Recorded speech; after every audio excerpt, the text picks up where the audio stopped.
So, good evening, one and all. Respected Principal Dr. K.G. Padmavaran Nair, sir, our beloved Head of the Department, Dr. J. Anjana, our distinguished speaker for this evening, Paul Adrian Fried, dear colleagues, students, and research scholars. Let us begin this evening by invoking the blessings of the gods for a fruitful and interactive session, as well as the blessings of our Ajaryan, Bharata Kesari Sri Manatha Padmanabhan. This lecture series, RRR, or Reading, Rereading, and Reconstructing, is a stellar as well as ambitious project of the PG Department of English, NSS College, Pandalam. This lecture series began in 2022 when India celebrated Azadi Ka Amrit Mahotsav, that is 75 years of Indian independence, and the lecture series will conclude in 2025 when our college as well as the Department of English jointly celebrate 75 years. During this course, we have planned 75 lectures to commemorate both these magnificent milestones. And we are honored this evening. We are blessed to have as our speaker for this evening Paul Adrian Fried, who is an independent scholar and writer. So we begin with the welcome speech and welcome address. And I invite Revati S, Assistant Professor in English, to welcome everyone. Thank you. Hope I am audible. Yes, you are. Okay. Good evening to one and all present here. I am truly delighted to welcome you all to the 9th lecture in the lecture series titled Reading, Rereading and Reconstructing the Nation, organized by the PG Department of English, NSS College, Pandalam, in association with the IQAC of the college. With immense happiness, I would like to welcome our principal, Professor Dr. K.G. Padmakumaran Nair, and also our beloved head of the department, Dr. J. Anjana, whose unwavering support has been instrumental in bringing this program to fruition. It is my distinct honor to welcome our chief guest, Mr. Paul Adrian Fried, and we are privileged to be joined by an exceptional speaker, an independent scholar, an award-winning writer, and former lecturer at University of Wisconsin. On behalf of the PG Department of English, NSS College, Pandalam, I extend a warm welcome to you, Mr. Paul. Now, I am taking this opportunity to welcome all faculty members and students of our college, as well as teachers, research scholars, students, and all others who have joined us today from other institutions across the country. Once again, welcome you all. Thank you. Over to you, Ms. Lakshmi. Thank you so much, Revati, for your warm words. I call upon our head of the department, Dr. J. Anjana, to deliver the presidential address. Thank you, Lakshmi. Respected Principal Dr. Padmavaran sir in his absentia, research scholars, academicians across India, my colleagues and my dear students, a very warm good evening and a very warm good morning to you all, sir. We are back with yet another edition of our RRR, Reading, Rereading and Restructuring. Today, we are here to celebrate the enduring legacy of none other than our own bard, William Shakespeare. You know, he has enthralled generations with his magical words. You know, he has, with his unparalleled mastery over language, has unraveled the intricacies, the vicissitudes, the complexities of human mind and emotions. And as we all know, we are commemorating the 400 years of publication of his first folio. We are so privileged and happy to have a Shakespeare scholar as a speaker today. Thank you so much, sir, for having accepted our invitation. And he'll be talking to us on a very interesting topic, the sleuthing for biblical influence in Shakespeare's Hamlet. And Hamlet, as you all know, it stands testimony to the brilliant craftsmanship of Shakespeare. And without much ado, we are looking forward to your words, sir. Thank you. And thank you. Thank you, Anjana ma'am. I would now like to invite Lakshmi Mohan, Assistant Professor in English, to introduce our speaker for this evening.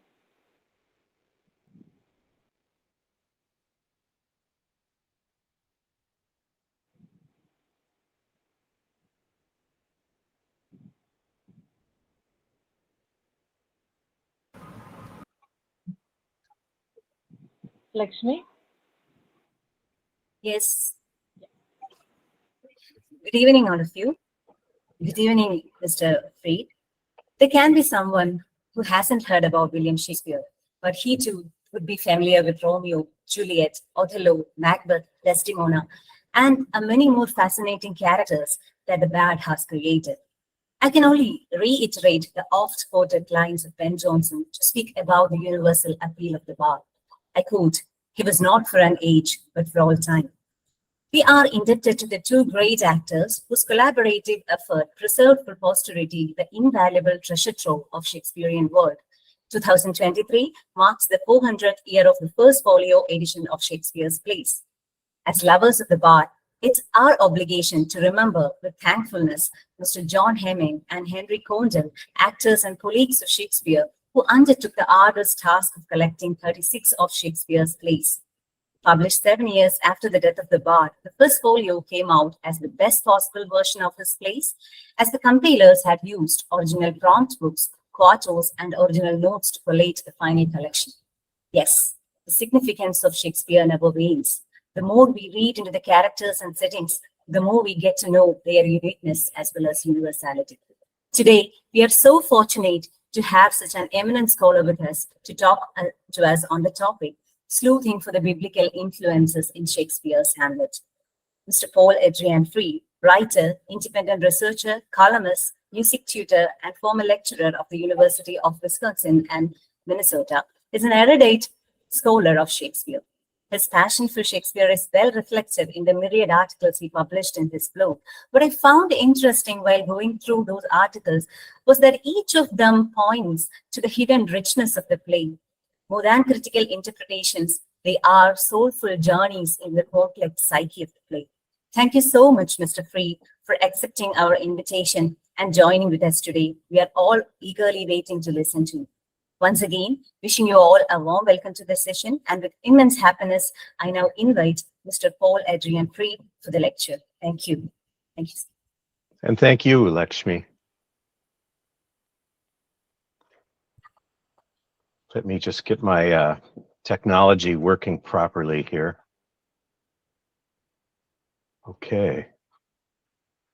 Very good.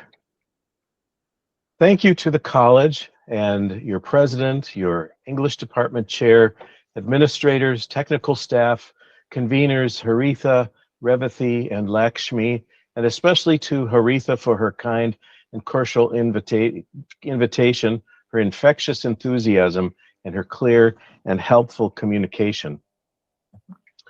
Instead of speaking extemporaneously, which I love to do, but I risk going overtime, I will be reading my remarks and will also make a transcript of my planned remarks available on my blog with links to resources and related blog posts that explore today's topics in greater detail.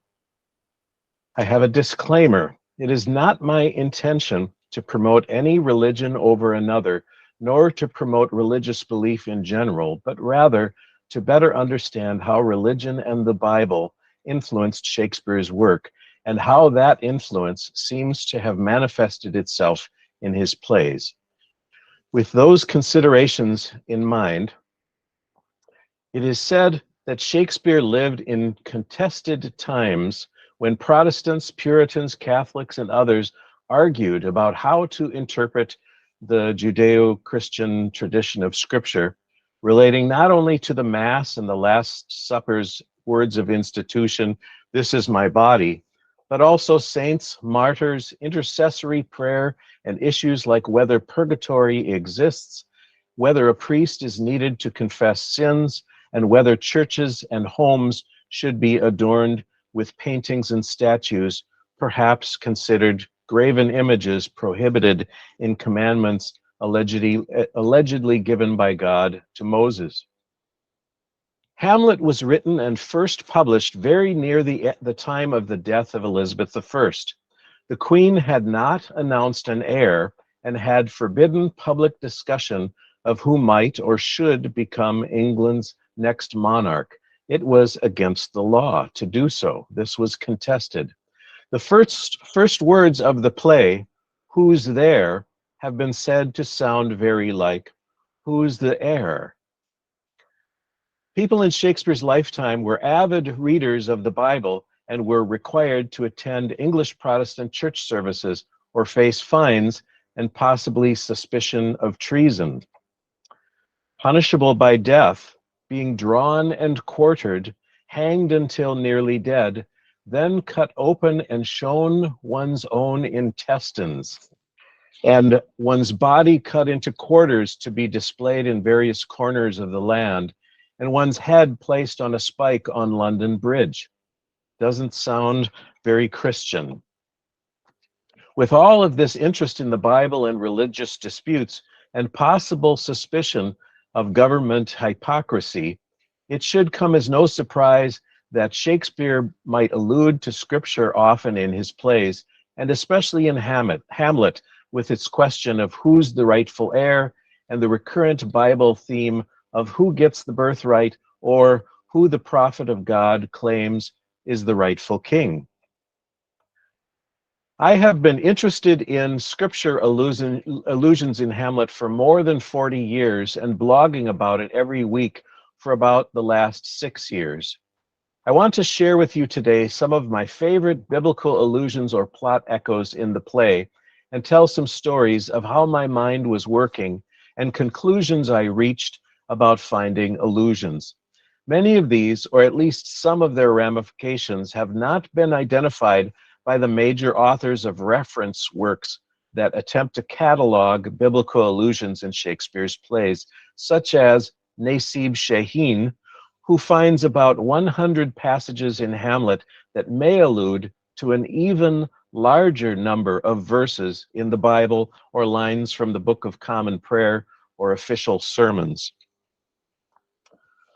Late in Act 1, Scene 2, Horatio enters with Marcellus and Bernardo.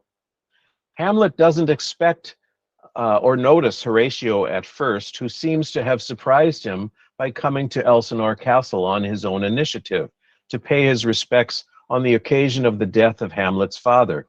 Horatio calls his friend Hamlet my lord because Hamlet is the prince, and Horatio offers himself to his friend as your servant ever.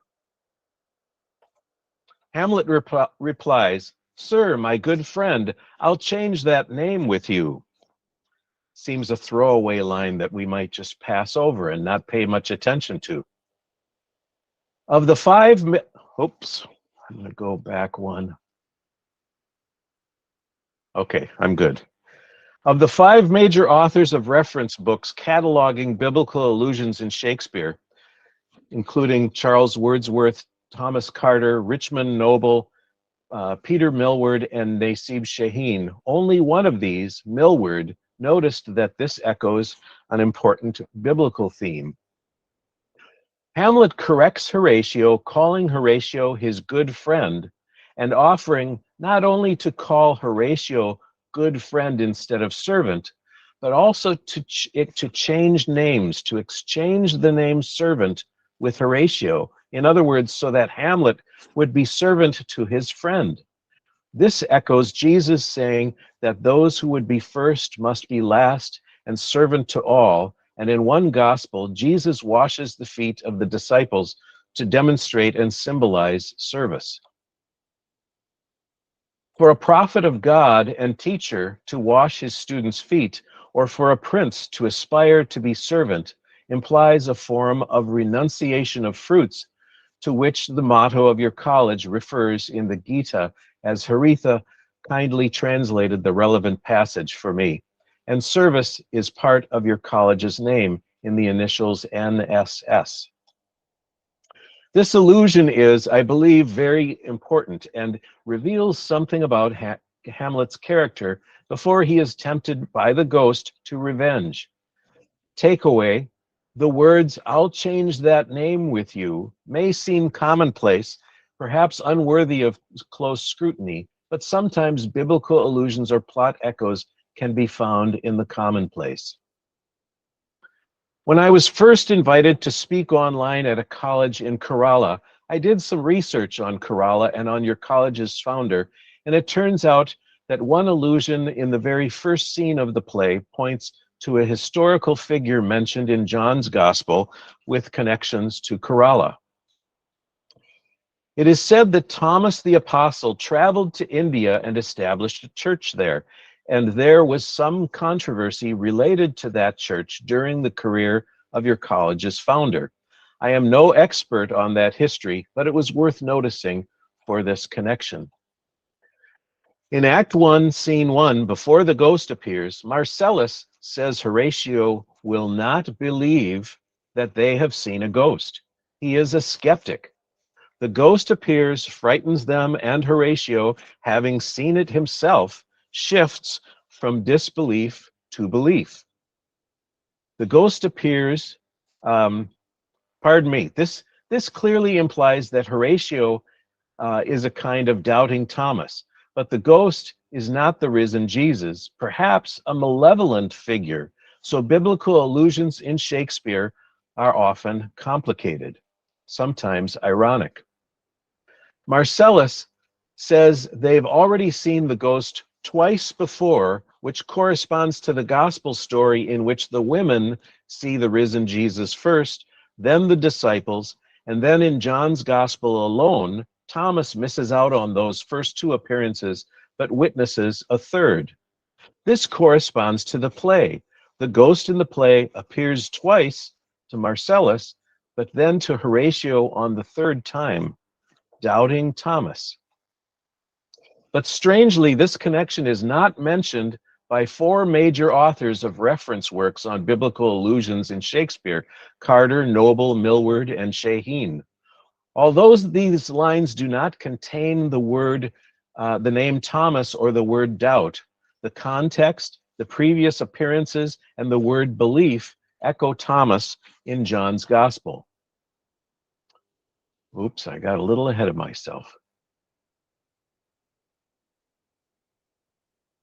Pardon me, thank you.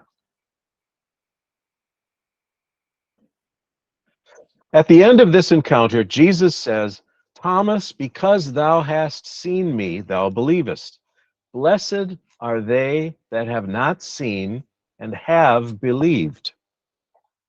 Until recently, I had not realized. Hamlet doesn't doubt Horatio's word about the ghost. When Horatio tells Hamlet, "I think I've seen your father," Hamlet does not say, "No way."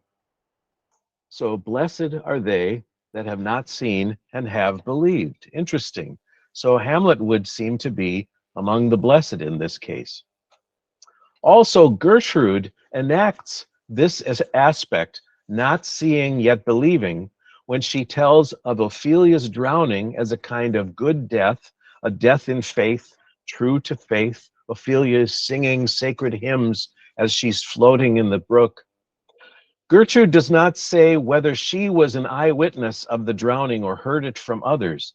The drowning of Ophelia is not enacted on the stage, so we are not eyewitnesses.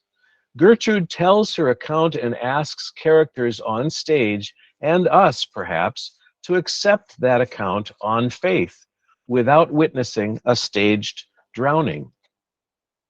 Gertrude may have made up the story out of kindness to spare Ophelia the indignity of a suicide's funeral, or out of prudence to prevent Laertes from a new tantrum or rebellion.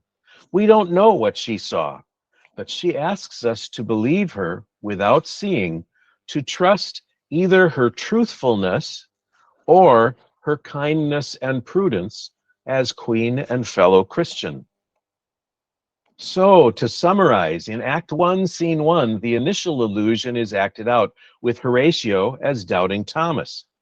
In Act 1, Scene 2, Hamlet believes Horatio about the ghost, taking him on faith without seeing. In Act 4, Scene 7, belief without seeing is invited of all spectators by Gertrude. Blessed are they that have not seen and have believed. Takeaway 1, it is far easier to recognize the first illusion with Horatio's disbelief changed to belief than to recognize Hamlet's believing, or with Gertrude asking us to take her at her word in faith. Takeaway 2, it's complicated. The allusion to doubting Thomas doesn't mean the ghost is the risen Jesus. This would be a mistake to assume. It would be very simple, and sometimes, especially students first encountering the play, might think so, but this is not the case. The ghost seems malevolent and vengeful. So just because an allusion is there doesn't mean it will be simple. It may be ironic to highlight contradictions and perhaps to create cognitive dissonance, which is the case here. Takeaway 3, the art of sleuthing for biblical allusions may involve finding a more explicit allusion in one spot and then seeking other, less explicit connections in actions of other scenes, or even, like some Freudians, viewing a scene or the play itself through the lens of a biblical tale, in this case, instead of a Greek one, like Oedipus or Aristes. Here is another example where an allusion is explicit in one spot but pops up elsewhere. There is a biblical tale about how John the Baptist had condemned the incestuous marriage of Herod Antipas, one of the sons of Herod the Great, the marriage to his brother's divorced wife. Her daughter, Salome, danced for the king, Herod, in a way that pleased him so much that he promised her any wish up to half of his kingdom to reward her. But at her mother's bidding, she asked for the head of John the Baptist, who had condemned the marriage. This is echoed in scattered references, most obviously when Hamlet uses the name Herod. It out-Herods Herod, he says. And he names the player queen in the play within the play as Baptista, but also perhaps in Ophelia acting as bait for Claudius and Polonius spying, and Hamlet speaking of how women jig and ambled, speaking of Ophelia, and generalizing about women very terribly. And then Claudius asking Laertes in Act 1, Scene 2, what could you ask that would not be my offer? And later promising Laertes his whole kingdom if Laertes can prove Claudius had anything to do with the death of Laertes' father. Sounds very much like the Salome story. Laertes and Ophelia figuratively dance for the king at his bidding, like Salome.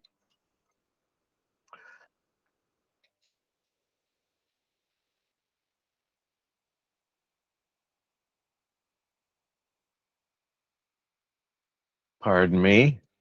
So again, the takeaway, more explicit references in certain places might lead one to notice less explicit ones elsewhere. Another takeaway, some critics think the Herod allusion can only point to Herod the Great, who slaughtered the innocents in the Jesus infancy tales, and some think Baptista is not a reference to John the Baptist.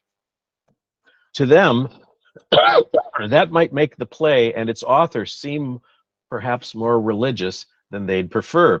So sometimes identifying possible biblical allusions may mean disagreeing with what some assume should be scholarly consensus.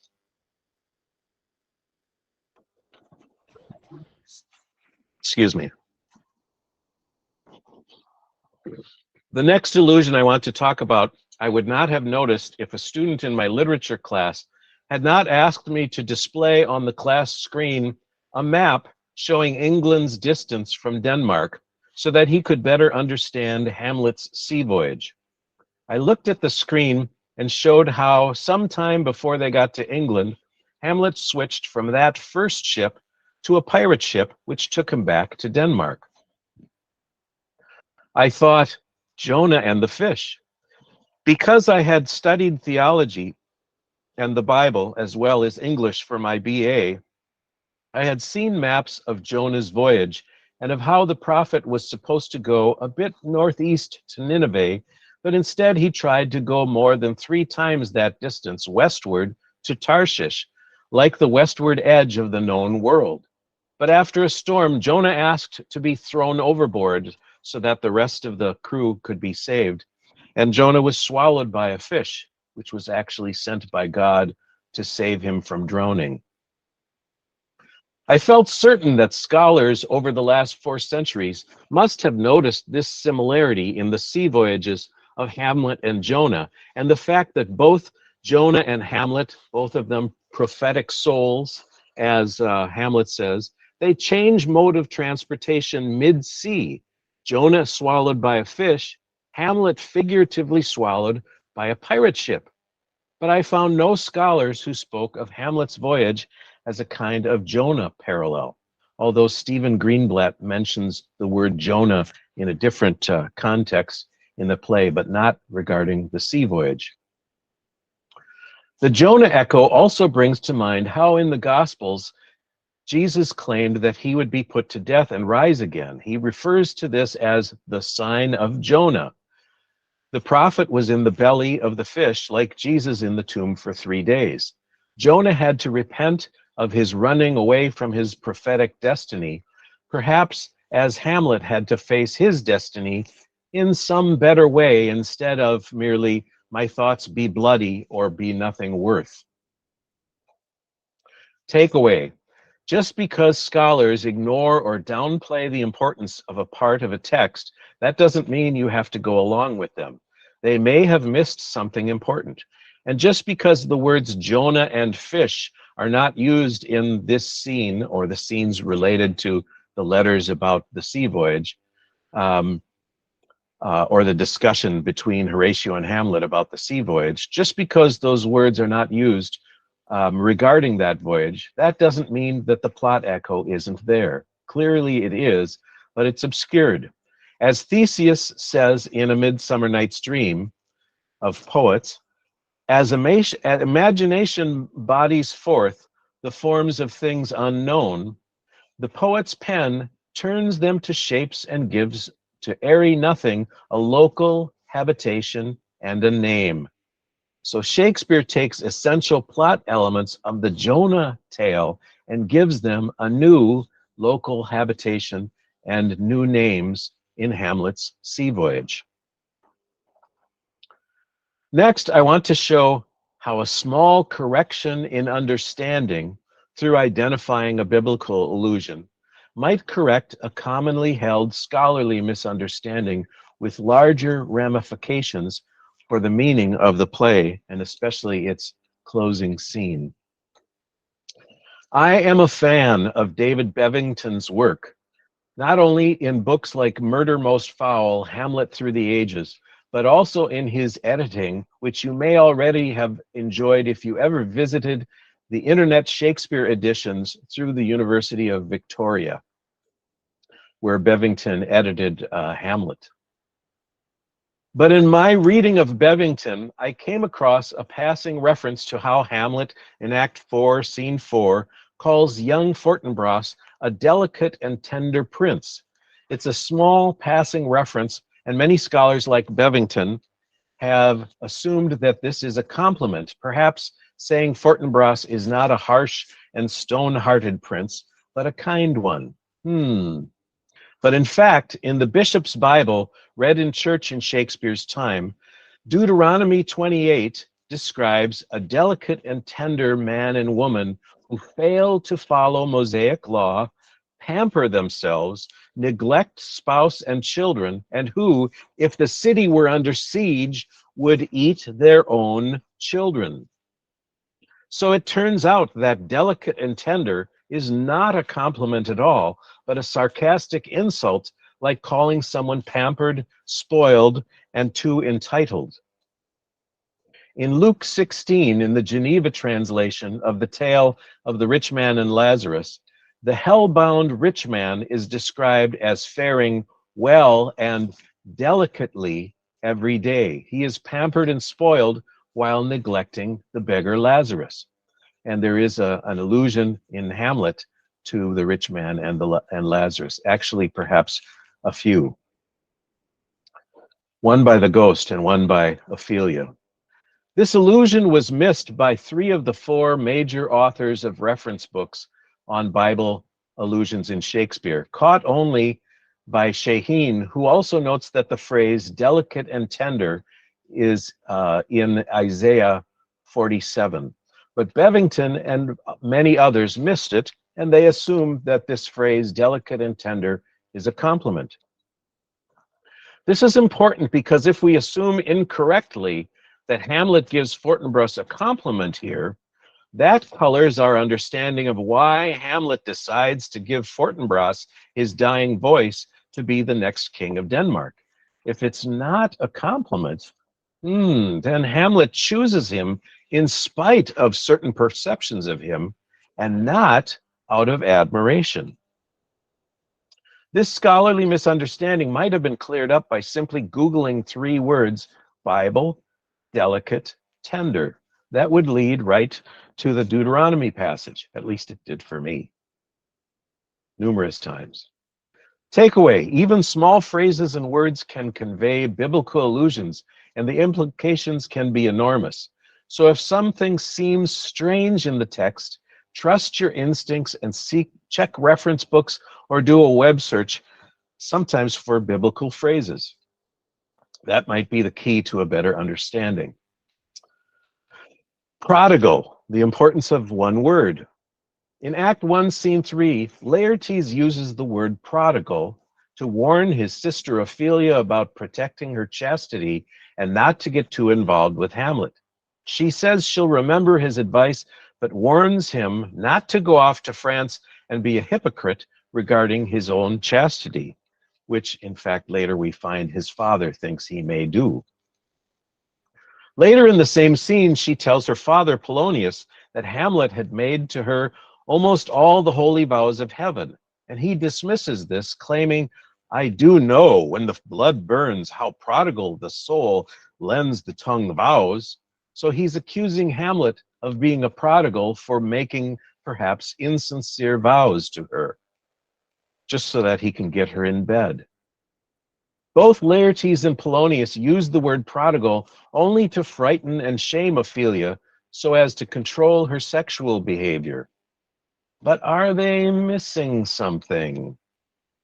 It occurred to me about 4 years ago that at the heart of the gospel tale of the prodigal son, this is not about shaming people or calling them prodigal, but about the father who mercifully and generously welcomes the wayward son home. This is a forgiving and very generous father. Perhaps the best example of a merciful and generous parent in the play would be if we were to read Gertrude in the last scene as being secretly suspicious that the chalice from which Hamlet is meant to drink might be poisoned, and without saying so, secretly volunteering to test it, then disobeying her husband Claudius when he tells her not to drink. That scene is sometimes played that way, with Gertrude suspecting poison. Takeaways. Every word matters. 1. 2. Read the whole Bible tale when you find an allusion and see if an important echo of the rest of the tale might be found in some other part of the play. 3. Notice that the word prodigal sort of rhymes with Oedipal. And if you swap the R and G in prodigal for an E, you could spell Oedipal. So prodigal is Oedipal spelled badly.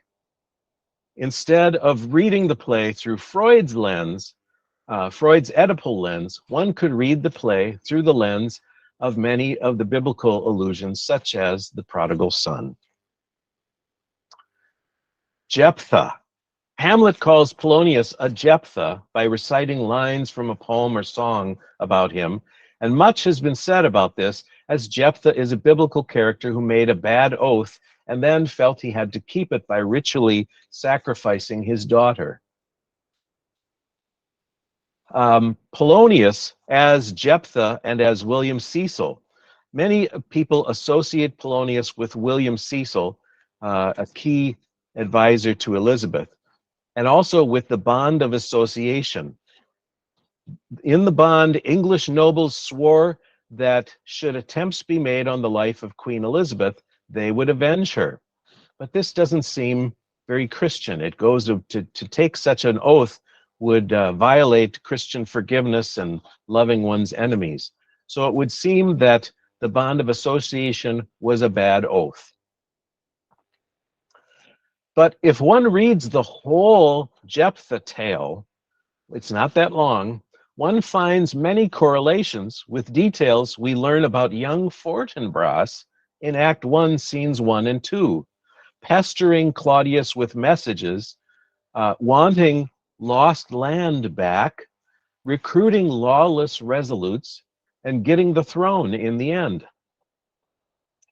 Many claim Fortinbras, prince from the north who inherits the throne by someone's dying breath, is like James I, prince from the north, who was one of the candidates to succeed Elizabeth, perhaps in her figurative dying breaths. And in fact, by the time the second quarto of Hamlet was published, James was the king. But this connection between Fortinbras as a Jephthah and James as perhaps a Jephthah, this would imply that Shakespeare is subtly, indirectly alluding to James as an ambitious Jephthah figure, or at least a potential maker of bad oaths for which some people may eventually have to suffer, like Jephthah's daughter. Is this an indirect word of warning to Shakespeare's monarch and country? This is a politically charged angle for reading the Jephthah allusion and Fortinbras correlations, with which some scholars would certainly disagree, but still worthy of consideration. Takeaway: again, read the whole scripture tale when you find an allusion and look for other correlations. They may be important, because certainly in Shakespeare's time, with people required by law to attend church and many of them being avid Bible readers, they were very familiar with the whole tales. Amaze and astonish. I want to briefly mention an allusion I spotted in Hamlet less than a year ago. Just after the mousetrap, the play within the play, after Claudius and Gertrude have left the room, is where we find this allusion. Guildenstern comes to Hamlet, and they have some humorous misunderstandings, almost like a comedy routine, where Guildenstern is the straight man and Hamlet cracks the jokes. Guildenstern says Hamlet's behavior has struck his mother Gertrude into amazement and admiration. The word amazement is present there. Hamlet replies, "Oh, wonderful son that can so astonish a mother," using the word astonish. This is actually an allusion to the story of the boy Jesus lost on a trip to Jerusalem and found at the temple speaking with temple elders who, with his mother, are astonished and amazed at this remarkable boy. Both of those words, astonished and amazed, are used in the Geneva Bible translation with which Shakespeare was very familiar. This is a very ironic allusion. Hamlet, like Jesus, who has a stepfather, Joseph, also Hamlet has a stepfather, his uncle Claudius. In catching the conscience of the king, Hamlet thinks he's like the boy Jesus, astonishing and amazing all who look on. But Hamlet is doing this to find justification for killing his uncle in revenge, and will soon accidentally stab and kill the father of his beloved Ophelia, thinking it's Claudius. This is not something Jesus would do, so it's a very ironic allusion. Takeaway: although the main characters in this field of Shakespeare and the Bible missed this allusion, pay attention to words and context that may echo something in a Bible tale, and don't let ironic twists like this one distract you from the allusion. It could be that this allusion is so ironic and the interjection of joking between Hamlet and Guildenstern are distracting, and the irony and humor may have distracted other scholars from noticing this allusion. I also think that some scholars simply don't want to see Hamlet as a Christ figure at this moment in the play, just before he does some bad things. Next, consider allusions to 3 hospitality tales. The first of those tales. First, I believe there is a subtle biblical allusion when Hamlet tells his mother in her closet, When you are desirous to be blessed, I will blessing beg of you. That seems very counterintuitive and perhaps rude. If she desires to be blessed, why choose that future moment to beg a blessing of her? That's like if somebody is hungry and desiring to be fed, I will beg food of you. It doesn't make sense. But something about this reminded me of a Bible tale. In 1st and 2nd Kings, there are tales of the prophet Elijah visiting a widow and her son or sons. In one of these, 1 Kings 17, in a time of famine, a widow and her son are hungry and near starvation and death. But the prophet, as if to test her, asks her for a little food. Remarkably, she does not refuse him this hospitality, although it may only hasten the death of her son and of herself.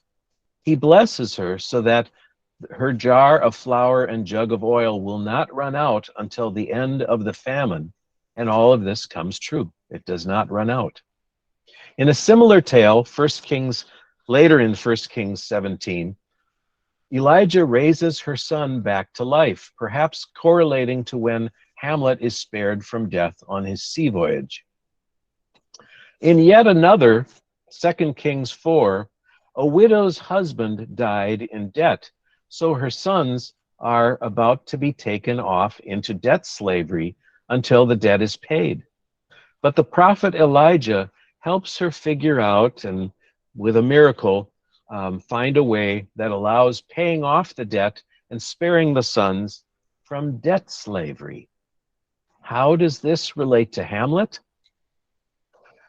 The ghost of Hamlet's father says he's in purgatory and died with foul crimes on his soul. So in purgatory, he's in sin debt. And by asking his sons to avenge his murder, he's passing that debt on to Hamlet, and perhaps the sin on to Hamlet. But in Gertrude's actions, delaying her son's death by poison, by drinking from the chalice, and by Hamlet passing the crown to Fortinbras, perhaps the father's debt is repaid. Hamlet's father had killed old Fortinbras, the father of young Fortinbras, but giving young Fortinbras the crown is like reparation, as others have speculated, and perhaps pays off the debt. Takeaway: even an abstract line like, when you are desirous to be blessed, I will blessing beg of you, might convey an allusion to a moment in a biblical tale. Finally, I want to end with two allusions to other hospitality tales. One has a tragic ending, the other a happy ending. Tragic ending first. The ghost thinks the poison made his skin Lazar-like, an allusion to the tale of the rich man and the beggar Lazarus in Luke 16, which was read many times every year. Every first Sunday after Trinity, also every 5th of March, 4th of July, and 30th of October. And I know this because the charts are listed in the Book of Common Prayer from the time. This tale is retold in a folk tale form in the story to which Ophelia refers when she says, they say the owl was a baker's daughter. The baker's daughter, like the rich man, is ungenerous with a beggar at the door. In the baker tale, the beggar is Jesus in disguise. In Luke, the beggar has sores all over his skin, licked by dogs, perhaps leprosy. In Luke, the rich man and the beggar both die, but Lazarus goes to heaven where he is finally treated well, and the rich man goes to hell where he suffers in flames, which probably makes his skin all full of burn sores like the skin of the beggar he neglected. So turnaround is fair play, karma, all that. I think the dead king has Lazar-like skin not because of his brother's poison, but because, like the rich man, he is being punished by God for ill treatment and lack of hospitality towards someone who was, or maybe a group of people, who were, without knowing it, vitally important to his salvation. This is an important allusion because it is repeated in Ophelia's folktale owl reference, and because the theme is present in Hamlet scolding Polonius for not being hospitable toward the players. But if this is the tragic ending version of the hospitality tale, what is the happy ending version? At one point in Act 4, Scene 5, Ophelia says, "God be at your table." There are old Greek and biblical tales, one in Ovid, with which Shakespeare was familiar, where gods or angels visit people in disguise, and they are shown hospitality, happy ending, and later reveal themselves, sometimes at table. In Ovid, Zeus and Hermes visit an elderly couple who are kind and generous with hospitality and food, and the gods reveal themselves at table.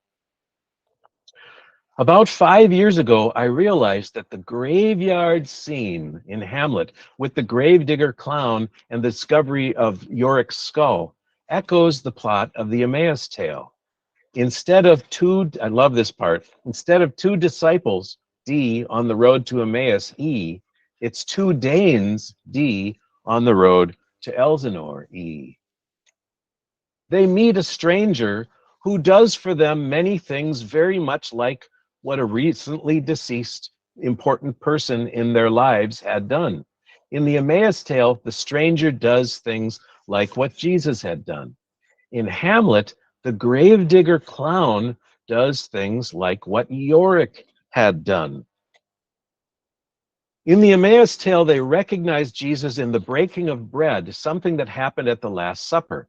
In Hamlet, they recognize that the gravedigger was a drinking buddy of Yorick in a tale the clown tells of when Yorick poured a bottle of Rhenish wine on his head, and the pouring of wine was another important action at the Last Supper, bread and wine. So Emmaus, we get breaking of bread at table. In the graveyard, we get the pouring of wine. In the Emmaus tale, Jesus seems to have transcendent divine qualities. In Hamlet, Yorick is spoken of as a man of infinite jest, as if like a god of fools. Ophelia alludes to both kinds of hospitality tales. First, to the tragic ending version, the owl was a baker's daughter. But even in that story, the beggar at the door is Jesus in disguise, like in the Emmaus tale. Then she refers to the happy ending version, God be at your table. The play is careful not to say that all kings are like the rich man, but implies his foul crimes may have involved some grave lack of hospitality, like killing old Fortinbras or neglecting his brother, his wife, and his son. But the scene also reinterprets Emmaus, not with the appearance of a supernatural Yorick resuscitated and risen in the graveyard, but with Yorick appearing as a kindred spirit in one of his own friends, a more natural than supernatural reinterpretation of the Emmaus tale. So reinterpretation, that fits nice with RRR. It may have been too heretical and dangerous for Shakespeare to say openly, simply, that he did not believe Jesus appeared literally a resuscitated corpse on the road to Emmaus, but that instead some stranger did for the disciples things like what Jesus had done. But by enacting a naturalistic reinterpretation in Hamlet, Shakespeare seems to have avoided the censors. Takeaway. Plot echoes are subtle, but if you think about the structure of stories in the abstract, such as The Rich Man and Lazarus, The Owl and the Baker's Daughter, and the Emmaus tale, you might spot them, so be on the lookout. Finally, thank you so much for listening to this presentation. I've only identified a small number of the many biblical allusions in Hamlet and hardly scratched the surface regarding their significance, how to interpret the play in light of them. If you enjoyed my remarks and wish to learn more, please do consult some of the main published works on Shakespeare and the Bible, and feel free to visit my blog to comment and subscribe.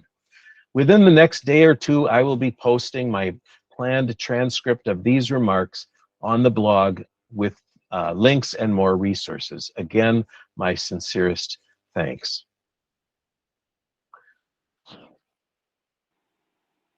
Thank you so much, sir, for that illuminating session. Hamlet is a play that I think everyone holds very dear to heart, and it was really surprising to see that it has so many biblical allusions. A few I definitely thought, but so at so many levels. For me, I think it was the Jonah parallel that really struck a chord. And I would invite questions. If anybody has any questions, kindly raise your questions. You can either unmute and ask your question or type them into the chat box. Okay.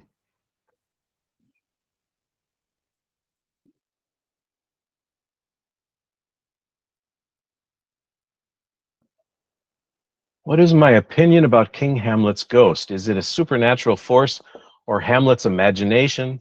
Or is it Satan or a devil playing with his mind and filling with destructive emotions? Good question. Wonderful question. I think that the wonderful thing about Shakespeare is he loves mystery and sometimes uses ambiguity to convey mystery. I think we're not supposed to resolve that question like it's a binary.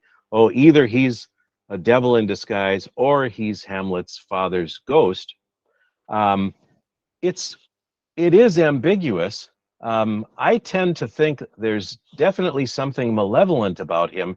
He might be a soul in purgatory that is still sinful, still not looking at things clearly. So he asks his father, his son, to avenge his foul murder, and this might send his son to purgatory or hell. So my opinion is that the ghost, I don't like people who would like to claim the ghost is merely his imagination, because we know the Sentinels and Marcellus and Horatio also saw the ghost. But regarding the discussion with the ghost, the Sentinels and Horatio hear some of the things the ghost says, but not much. It's mostly Hamlet conversing with the ghost, isn't it? So in that sense, we might wonder, oh, is Hamlet just imagining this part? So wonderful question, but I don't think Shakespeare wants us to reduce it to a binary and choose one or the other, ghost or devil in disguise. I think he wants us to encounter mystery, because that's one way we encounter the divine. Thank you for that wonderful question. You're welcome.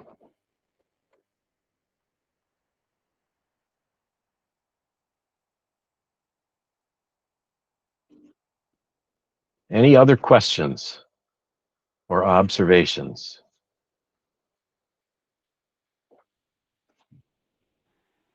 So just a small query.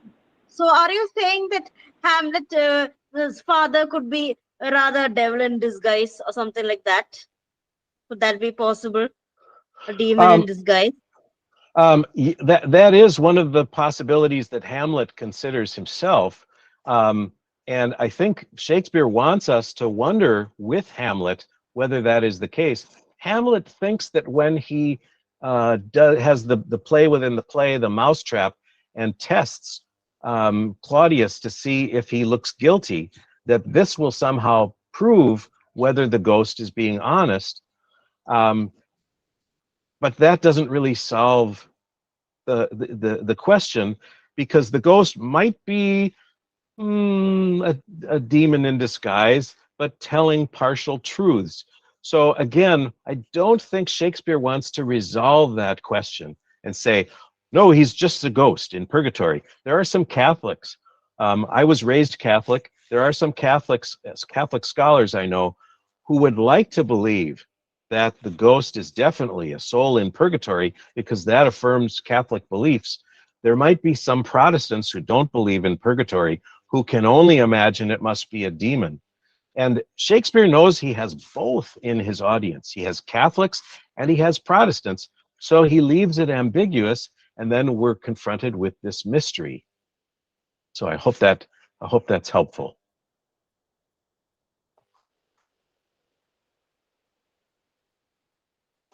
Okay, so Anjana Sankar says, you spoke of the gravedigger's scene.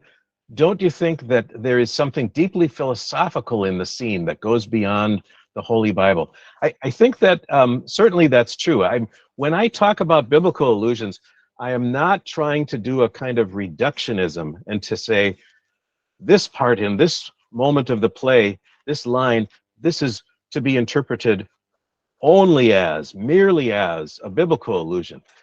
There's always other kinds of ways to look at things. It has been said that it's a philosophical question, that whether people are Christian or Jewish or Hindu or otherwise, when people, we know people and have loved people, and then when they die, we experience their loss. So there's this sense of where have they gone? Where are they now? And some people think that that is a philosophical issue. And so Hamlet in the graveyard scene, he's thinking about history and philosophy and politics and Alexander the Great. So yes, it does definitely, it goes beyond the Bible, as well as having that Emmaus echo, I think.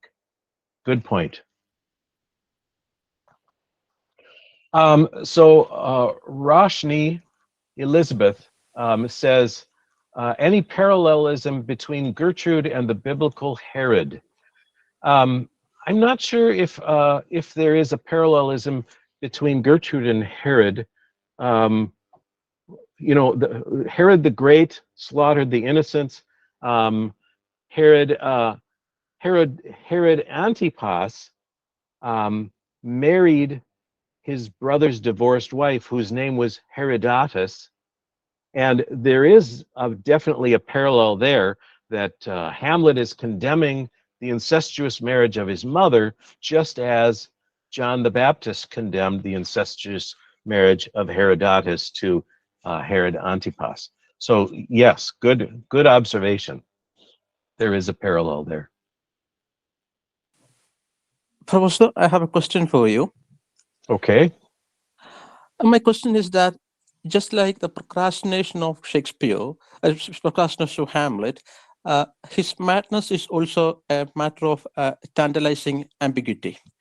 Towards the end of the play, almost in Act 5, Scene 2, when he's ready to make a one-to-one fencing with his opponent, he says to his opponent Leatrice that I am punished with some distraction. So, as a reason for the murder of his father. So, whether Hamlet is lying there or is it real madness? So, what is your look upon that particular context? That's a wonderful observation.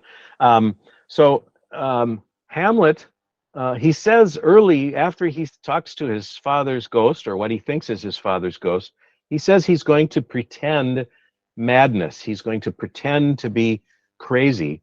But then when he talks to Laertes before the fencing match, he apologizes. He says, I've done you wrong. He says, I've shot mine arrow over the house and hurt my brother. So he refers to Laertes as his brother. And his mother had encouraged him to offer Laertes some kind of gentle entertainment before the match. And Hamlet says, she advises me well. I think it's possible that Hamlet realizes that in the process of being tempted to revenge, he was tempted toward perhaps sin, but also towards something that just to anybody, whether you're religious or not, feels like a kind of madness. If you're obsessed with revenge and it dictates your actions and makes you hurt other people, this can be legitimately described as a kind of madness, or at least figurative madness, whether Hamlet was pretending at certain moments or not. So that's an important distinction. He says that, he apologizes for madness. He says, I hurt my brother.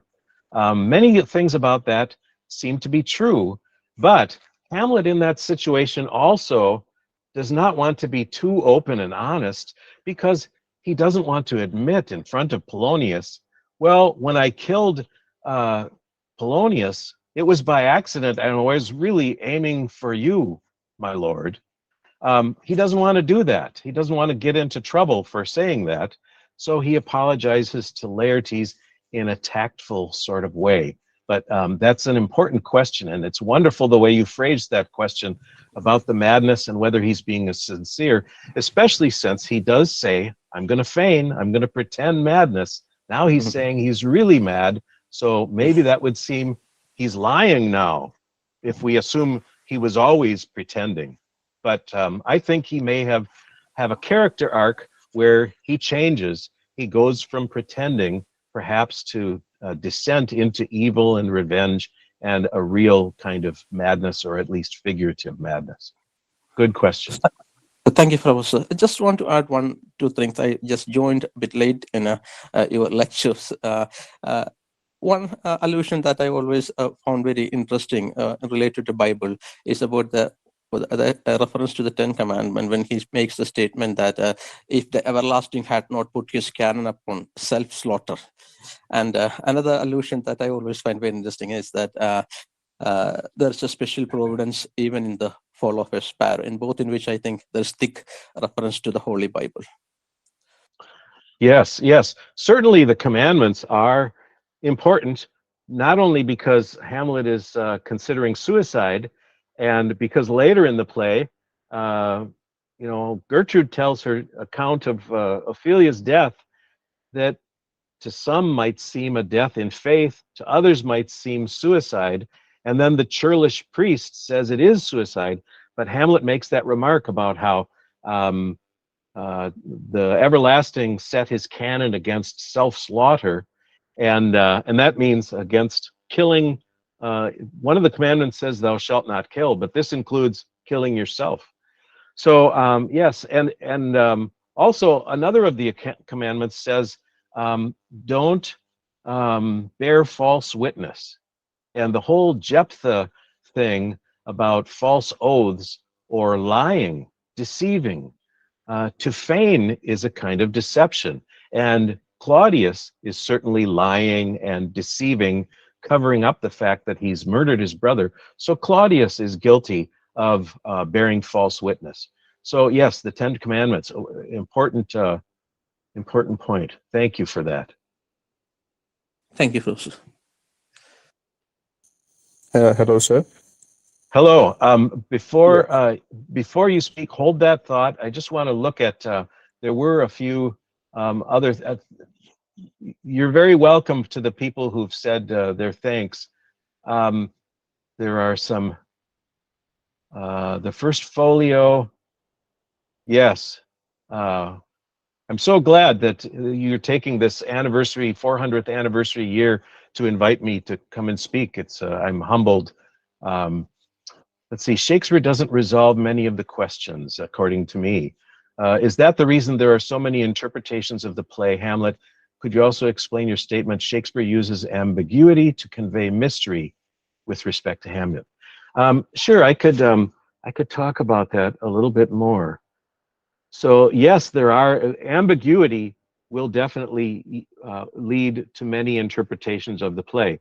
So for example, Protestants for many years, especially men, male scholars, wanted to assume that Gertrude was some kind of allegory for the whore of Babylon, because Protestants believed that the Catholic Church had become so corrupt, it was like a new Babylonian captivity, referring to some of the writings in the Bible. But my interpretation of Gertrude is that Hamlet scolds her, she feels guilty, and then when she's drinking the cup from the chalice, the poison chalice at the end, some Protestants for a long time wanted to assume, well, she was such a passionate woman and unable to deny herself any of her passions, so she just drank the wine because she had uncontrolled urges, and she's the whore of Babylon. My reading of Gertrude is that she's a smart woman. We have signals that she's a smart woman, and I think she suspects the poison, and I think she drinks it on purpose to test it, because she doesn't know, but it's a possibility that it's been poisoned, and she doesn't want her son to die and be poisoned by her new husband. So those ambiguities lead to different interpretations, of course. Another one of them is the mystery of Ophelia's death. Was she a suicide? Many people want to claim that she was. Was her death a death in faith, where she was surrendering? Maybe she didn't know how to swim. She's floating in the brook and she's singing sacred songs, and people heard this. Maybe she was assuming, well, I don't know how to swim. If someone comes and saves me, I'd be fine with that. Let be, the readiness is all. But if nobody saves me, I want to be ready to die if this is how I'm going to die. That would not be suicide if she fell in the brook, as Gertrude claims, because a branch broke. So ambiguity, and people in the play themselves interpret her death differently. So anyway, there was someone who had a question. Yes, sir, I had a question. Thank you. Yeah. My question is, first of all, it was a very intellectually stimulating lecture. And my question is in reference, in reference to the undue haste with which Gertrude runs to the marital bed with Claudius. Hamlet says, "Frailty, thy name is woman." And the question regarding Gertrude's inherent corrupt nature and wrongdoing has been a very active one in Shakespeare scholarship. Now, I think that this question too can be analyzed by recourse to the Bible, because there is an undeniable comparison between the serpent, Adam and Eve, Claudius, King Hamlet, and Gertrude. And the ghost explains to Hamlet that Gertrude was tricked by Claudius, that she did not act on her own accord. And similarly, Eve claims that the serpent beguiled her in the Garden of Eden, charming her into eating the forbidden fruit. And the ghost calls Gertrude seemingly virtuous, and he expresses his disgust with his wife's decision to marry his brother. And the ghost believes that Gertrude's lack of virtue, just like Eve, is on account of her defenselessness against the seduction. Defenseless against seduction. And my question is, how would you resolve this, in light of present, feminist critiques? Yes. I have been trying to get up to speed in the last few years. There is a tendency of male scholars to not be very diligent in being up to speed on feminist criticism. But there are some wonderful, wonderful questions that have been raised by feminist scholars. And one of them observes that that Claudius, when in Act 1, Scene 2, when he says, well, we have married and we want to show young Fortinbras, who's threatening our borders, we want to show him we have a united front and he shouldn't be pestering us. This implies that perhaps, and this is what some feminist scholars are wondering, it seems that perhaps Claudius manipulated Gertrude into the marriage, not necessarily because, as the ghost said, he wooed her and she was weak and gave in to her passions, but because perhaps he and Polonius went to her and said, oh, this young Fortinbras, he's going to start a war with us, but if we have a new marriage between you and your husband's brother, then this will help avoid war with Fortinbras. And we know from what Hamlet says about Fortinbras and the possible many 20,000 might die in a battle that Hamlet is looking on the battlefield in, I think, Act 4, Scene 4. Gertrude may have married Claudius out of prudence to avoid all the bloodshed, which might be an act of prudence and also charity to the subjects in her realm, rather than weakness to sexual urges. That might be the preferred interpretation of the ghost, but he's in purgatory being purged of being sinful and not looking at life in the right way. So, so that's a fascinating possibility. And I'm glad that there are feminist scholars who are paying attention to the text and noticing those kinds of details and raising those kinds of questions. But it does, as you say, the dominant view in scholarship had been she's like Eve in the garden who can't resist the serpent. But instead, perhaps she is a kind of heroic figure in some ways. Yes, Thank you for that your question. answers my question. Thank you. Okay, so I'm just scrolling a little bit and to see if there were. I want to address this question of could you explain your statement? Shakespeare uses ambiguity to convey mystery with respect to Hamlet.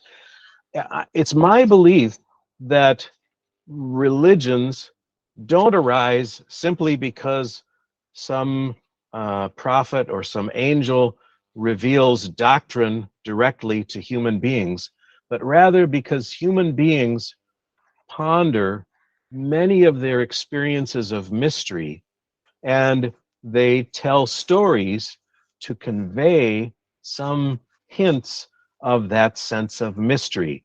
So, for example, in the Bible, the people of Israel come up with these commandments and laws and stuff like that.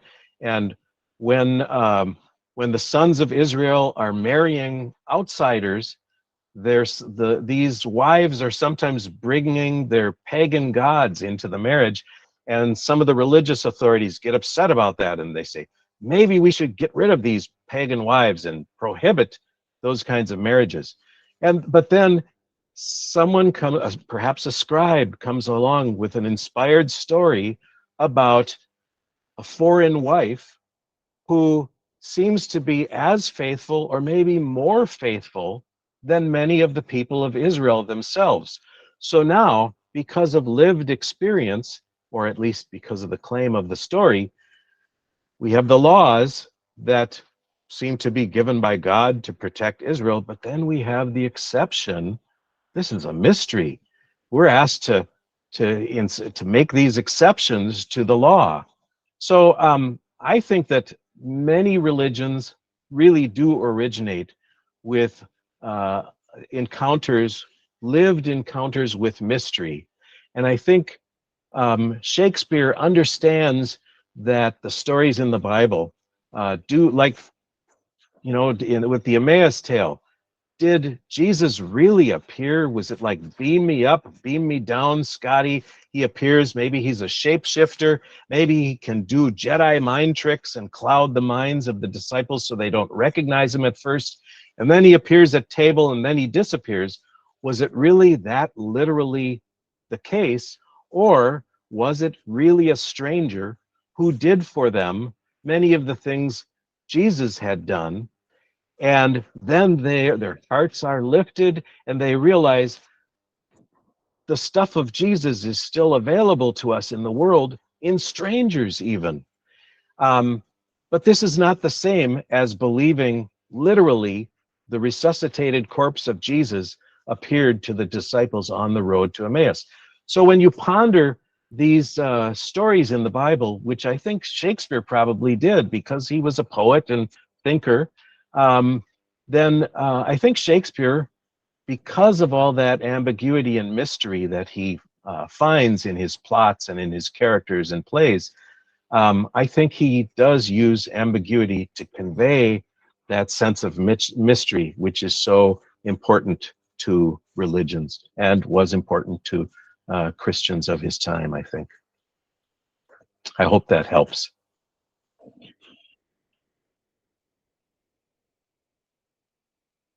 So Abhay Krishna has one more question. In your opinion, which play of Shakespeare has the most biblical allusions? This is kind of an easy question, in part because Shakespeare is one of the longest, or excuse me, Hamlet is one of the longest plays of Shakespeare, but also in part because of the way Shakespeare wrote the play. It is said that Hamlet has the most biblical allusions, or at least the most explicit ones that other scholars have identified. When it comes to plot echoes and the more subtle biblical allusions, that's a harder question that I don't think that I could answer. But for example, Twelfth Night, the people from Illyria, or people come and they land on this foreign place, the land of their enemies. They have to be in disguise, and in the end, they marry some people from there who had been their enemies. So this seems to embody the command, love your enemies. And in some ways, it also echoes things about Queen Elizabeth resisting marriage, which would produce an heir. So Shakespeare writes these plays in which women sometimes resist marriage, but then overcome that resistance, and then people are married and maybe they have babies and stuff like that.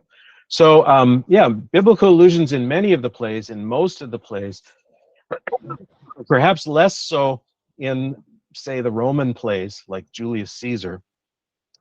But good question. Thank you for that. Well, I am cognizant of the time. I don't want to stretch people's time too much. Lakshmi, how are we doing? Thank you so much, sir, for answering all those questions so patiently. And I think we can conclude now. I call upon Harita Arunitan to deliver the vote of thanks. Harita, over to you. Thank you, Lakshmi. Am I audible? Yes, you are. Yes. Before that, I would like to call upon Shahana to present her screen so that we can announce our upcoming lectures. Shahana? So as we are ushering towards 2024, we are delighted to extend a warm invitation to our upcoming lectures. We are having Indian art series. And we have sevens football, which is very common in Kerala. And finally, we have Meteor Author series. Join us on this intellectual journey where knowledge meets passion. Thank you, Shahana. As the formality demands, it's time for the vote of thanks. I extend my heartfelt gratitude to our esteemed principal, HOD, teachers, our fellow students, and distinguished academicians for gracing us with their presence today. We have been familiar with Hamlet for years, but Mr. Fried's lecture provided us with a fresh and profound understanding, shedding new light on this timeless classic. His insights have added depth to our comprehension, marking a significant contribution to the commemoration of the 400th year of Shakespeare's first folio. Thank you so much, dear Paul, for your time, and we are looking forward to the publication of your book, Hamlet's Bible. Thank you so much. Thank you. Once again, it's been a pleasure and an honor. Once again, thank you to each participant for making this event a resounding success. Your engagement and enthusiasm have made this occasion truly memorable. Thank you. Thank you all. Thank you so much, sir. Good evening. Good evening. Have a great day, sir. Thank you so much. You too. Thank you.